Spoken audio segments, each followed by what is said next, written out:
teledetekzioa da kontaktu fisikorik izan gabe gauzak antzematea. Gauzak kartografiatzea edo fenomenoren bat dagoen edo ez ikustea edo beti ere kontaktu fisikoa izan gabe.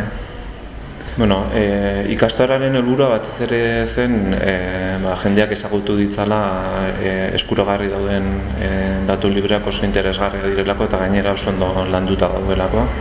Eta lan gehiegi egin gabe ja erabili daitezke edozein monitorizazio egiteko. Dauzkagu 16 egunekako irudiak Landsataren kasuan eta 5 egunekako irudiak Sentinel-2aren kasuan oraindik bereizmen espazial hobearekin.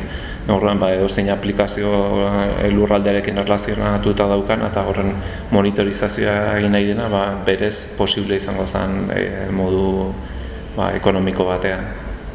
Pixka denetari dator, teledetekzioan orokorrean formatu nahi duenak, administrazioan lan egiten duen jendea, ikasleak, doktoragaiak, pixka bat territorioarekin erlazionatuta dauen profilak.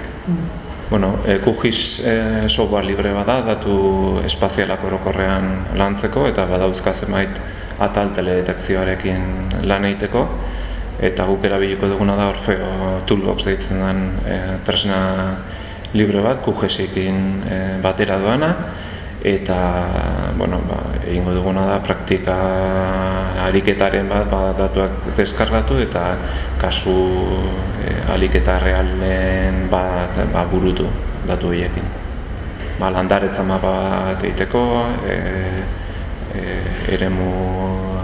landa edo eremu agrikolen kartografiak egiteko, edo landaretzaren evoluzioa aztertzeko.